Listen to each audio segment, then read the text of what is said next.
Bapak Ibu, saya sudah mendapati data, ada banyak permohonan doa itu datang kepada kami, banyak anak Tuhan hari-hari ini. Pengusaha-pengusaha Kristen usahanya mengalami kejatuhan. Dan salah satu faktornya itu karena serangan kuasa gelap.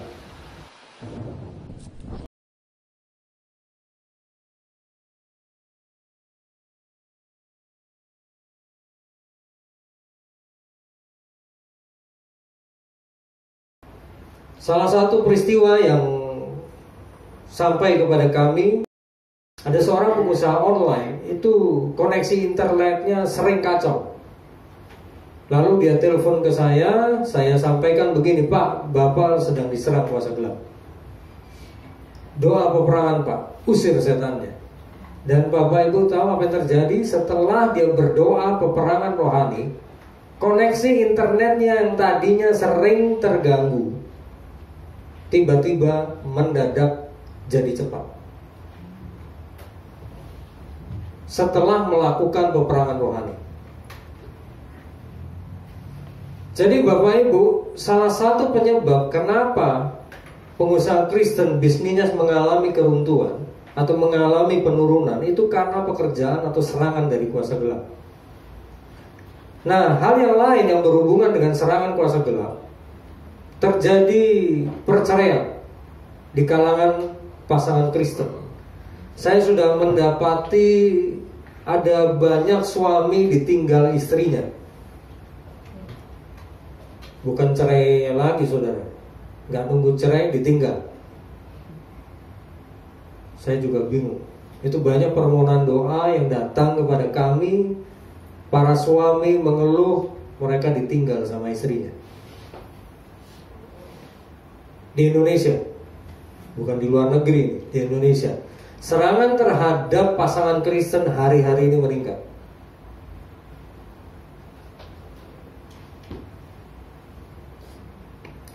Nah, Bapak Ibu, perhatikan baik. Iblis itu punya otoritas dan kuasa. Masih banyak yang tidak menyadari bahwa setan itu punya kuasa. Mereka juga punya otoritas. Iblis punya otoritas. Salah satu ayatnya yang mengatakan demikian itu ada di sini, Bapak Ibu. Di situ dikatakan binatang yang kulihat itu di Wahyu 13 ayat 2 serupa dengan macan tutul. Nah, ini yang dimaksud antikris. Dan kakinya seperti kaki beruang dan mulutnya seperti mulut singa. Nah, saudara, Bapak Ibu perhatikan. Dan naga itu, si setan, si iblis, Lucifer, memberikan kepadanya apa, Bapak Ibu? Kekuatannya, tahtanya, dan kekuasaannya yang besar. Nah, ini di dalam bahasa aslinya kata kekuatan ini, Bapak Ibu, itu otoritas dalam bahasa aslinya. Kemudian kata kekuasaan di sini dalam bahasa aslinya adalah kuasa supranatural. Jadi iblis memberikan otoritasnya dan kuasa supranaturalnya kepada tokoh antikris. Tapi saya bukan hendak bicara itu. Yang mau saya sampaikan adalah iblis itu punya otoritas. Dia punya kuasa supranatural. Dalam bahasa aslinya kata kekuasaan di sini yang saya terjemahkan tadi sebagai kuasa supranatural, dalam bahasa aslinya adalah dunamis. Kata yang sama yang saudara bisa temukan di Kisah Para Rasul 1 ayat 8. Kamu akan menerima kuasa jikalau Roh Kudus turun ke atas kamu. Kata kuasanya dalam bahasa aslinya di ayat itu dunamis. Nah, kata dunamis ini juga ditemukan di kata ini. Dengan kata lain, Lucifer atau iblis memberikan otoritas dan dunamisnya kepada tokoh antikris. Sebelum dia akan menjalankan perannya sebagai pemerintahan di bumi, dia akan diurapi oleh iblis. Jadi iblis punya otoritas dan kuasa. Nah, Bapak Ibu perhatikan, hari-hari ini umat Tuhan itu harus melakukan peperangan rohani dalam banyak hal. Suasana peperangan rohani hari-hari ini sedang meningkat. Dan yang disebut peperangan rohani itu tidak lain dan tidak bukan, itu melawan otoritas dan kuasa dari iblis. Kenapa? Karena umat Tuhan, anak-anak Tuhan, orang-orang Kristen itu oleh Tuhan diberi juga otoritas. Mereka punya otoritas dari Tuhan. Dan anak-anak Tuhan juga menerima kuasa supranatural dari Tuhan. Jadi kalau ada anak Tuhan berusaha melawan kuasa gelap atau setan-setan, tapi tidak menggunakan otoritas dan kuasa supranatural dari Tuhan, mereka tidak akan menang. Saya sudah mendapati Bapak Ibu, ada orang Kristen didatangi jin, bukannya ngusir dalam nama Yesus, malah ngajak berantem. Itu terjadi Bapak Ibu. Dia berantem sama setan, mirip sama orang seberang. Sampai hari ini saya masih mendapati banyak anak Tuhan masih belum tahu caranya melakukan peperangan rohani, bahkan ngusir setan dengan cara yang paling sederhana sekalipun mereka nggak tahu. Masih banyak yang belum tahu, sehingga masih banyak anak Tuhan kalah oleh serangan kuasa gelap. Tokonya yang sepi karena kuasa gelap tetap sepi.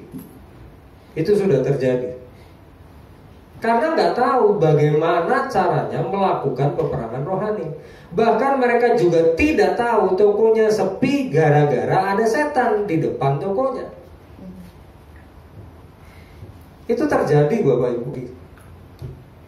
Sudah beberapa anak Tuhan warungnya sepi, tokonya sepi. Karena apa? Karena ada setan atau kuasa gelap di depan tokonya. Nah, berhubung dia nggak tahu, dia pikir hanya sekedar gara-gara krisis ekonomi. Padahal bukan. Ada satu warung mendadak sepi. Dia tidak tahu bahwa di depan warungnya ada setan berdiri di situ, sehingga orang yang mau masuk ke warungnya dihalangi oleh setan itu. Tapi setelah dia panggil hamba Tuhan, lalu hamba Tuhannya berdoa di situ, hamba Tuhannya lihat ada setan di depan warung. Setelah si hamba Tuhan ngusir si setan, yang terjadi berikutnya, warung yang tadinya sepi pengunjung atau sepi pembeli, akhirnya kedatangan pembeli. Itu terjadi real. Jadi hal yang penting adalah memahami apa dan bagaimana menggunakan otoritas dan kuasa Tuhan. Bapak Ibu, tema pada malam hari ini adalah otoritas kerajaan di tahun 2019. Kenapa pakai tema itu? Bapak Ibu, kami dapat pesan dari Tuhan bahwa otoritas dari Tuhan pada anak-anaknya itu sebenarnya sedang ditingkatkan. Tapi sayangnya banyak anak-anaknya yang belum tahu mereka punya otoritas dari Tuhan, dan otoritas dari Tuhan lebih besar dari otoritas kuasa gelap.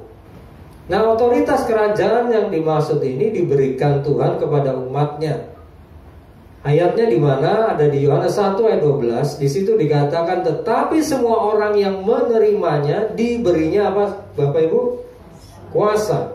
Nah, kuasa yang dimaksud ini bukan dunamis, bukan kuasa supranatural seperti Kisah Rasul 1 ayat 8. Kuasa yang dimaksud di sini otoritas.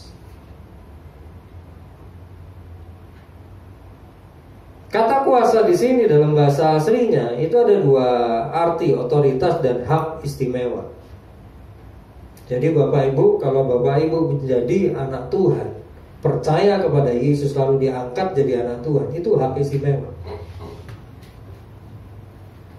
Dan saudara juga dapat otoritas menjadi anak Tuhan.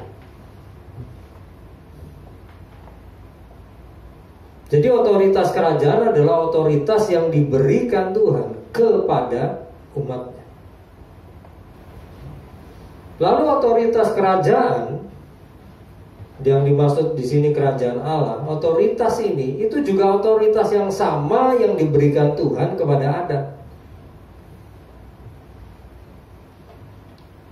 Di Kejadian 1 ayat 26, di situ ada ayat mengatakan mana bahwa Tuhan itu memberikan kepada Adam dan Hawa, manusia, ciptaan Tuhan, otoritas. Yang dimaksud kata berkuasa di sini itu otoritas atas semua ciptaan Tuhan dan atas seluruh bumi. Jadi kata kuasa yang berhubungan di sini yang dimaksud adalah otoritas. Saya cek kata aslinya Bapak Ibu dan saya temukan yang dimaksud adalah otoritas untuk memerintah. Otoritas untuk berkuasa. Jadi otoritas kerajaan yang diberikan Tuhan kepada kita itu juga otoritas yang sama yang diberikan kepada Adam dan Hawa. Ketika Tuhan menciptakan mereka serupa dan segambar dengan Tuhan, Tuhan juga memberi mereka otoritas atas seluruh ciptaan Tuhan dan atas seluruh bumi. Ini otoritas kerajaan Allah. Kenapa Adam dan Hawa itu diberi otoritas oleh Tuhan sedemikian besar? Alasannya sederhana saja. Karena Adam itu anak Allah. Ada ayatnya Bapak Ibu di Lukas 3 ayat 38. Di situ dikatakan bahwa Adam itu anak Allah. Ayat ini bacanya sebenarnya begini, anak Enos, Enos anak Set. Bapak Ibu periksa saja. Enos itu memang anaknya Set. Lalu Alkitab juga nyebut Set itu anaknya Adam. Lalu bagian terakhir yang luar biasa, Adam anak Allah. Waktu Tuhan menciptakan Adam dan Hawa, Tuhan itu menciptakan anak bagi dirinya. Itu sebabnya Adam dan Hawa diciptakan serupa dan segambar dengan Tuhan. Nah, karena mereka ini adalah anak-anak Allah yang serupa dan segambar dengan Tuhan, Tuhan memberi mereka otoritas. Nah, hal yang serupa juga ada pada kita, juga terjadi kepada kita. Karena kita anak-anaknya, maka Tuhan memberikan otoritas.